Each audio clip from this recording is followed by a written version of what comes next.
J'apprécie la question dans le sens où elle m'interpelle d'abord par l'utilisation du mot risque. Il faut bien remettre les choses dans leur contexte. On est en train de parler de notre capacité à aller contaminer une autre planète, ou on va dire un espace lointain. Est-ce que c'est un risque ou est-ce que c'est une chance? C'est un débat dans lequel je ne vais pas me lancer parce que le temps est évidemment extrêmement court, mais la première question elle est là. C'est-à-dire qu'en réalité dans la communauté, il y a ceux qui pensent que c'est un véritable risque au sens où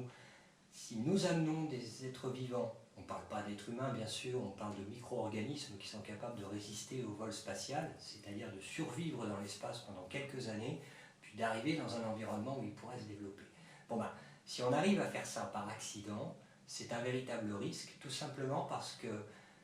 on est dans une logique où si on retourne au même endroit 20 ans plus tard et qu'on découvre de la vie, on pourrait penser que en fait, la vie est apparue ailleurs dans le système solaire alors que c'est nous-mêmes qui l'avons apportée. C'est donc un vrai risque. Un risque par rapport à cette question fondamentale qui est sommes-nous seuls dans l'univers, ou déjà sans aller jusqu'à l'univers on va parler de notre système solaire, et si la réponse apportée c'est ben non on n'est pas seul, la preuve il y a quelque chose ailleurs et que c'est nous-mêmes qui l'avons apporté, évidemment c'est complètement planté. Donc ça c'est un risque et c'est en fait ce qu'on appelle dans notre jargon le problème de la protection planétaire, cette capacité non pas à protéger la planète Terre elle-même, mais à protéger les autres planètes d'une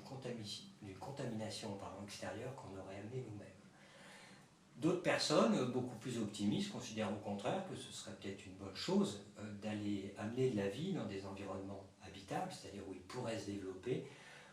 là dans une logique tout à fait différente, qui est que quelque part,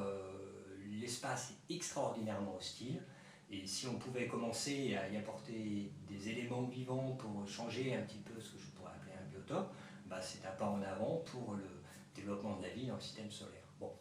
c'est un peu plus, on va dire,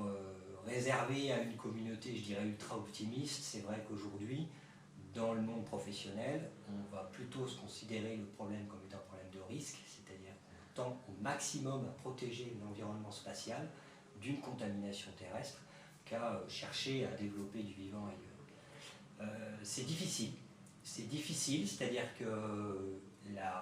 on va dire, la stérilisation parfaite et totale, qu'on appelle comme on veut, stérilisation, pasteurisation, on peut travailler en température, en pression, on peut travailler aussi avec des traitements chimiques, mais le traitement parfait qui ferait qu'il y aurait zéro micro-organisme sur un engin spatial,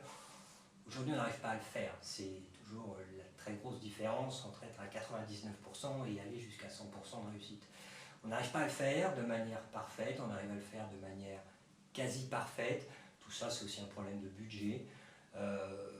Voilà, aujourd'hui, on n'a pas le risque zéro, on est quand même pas loin du risque zéro, parce que même si on envoie quelques micro-organismes dans nos engins spatiaux, en réalité, il ne faut pas oublier qu'ils vont passer quelques années dans l'espace, qui est le milieu le plus hostile qu'on connaisse. Et voilà, on est plutôt assez confiant sur le fait que nous n'envoyons pas des petites bêtes qui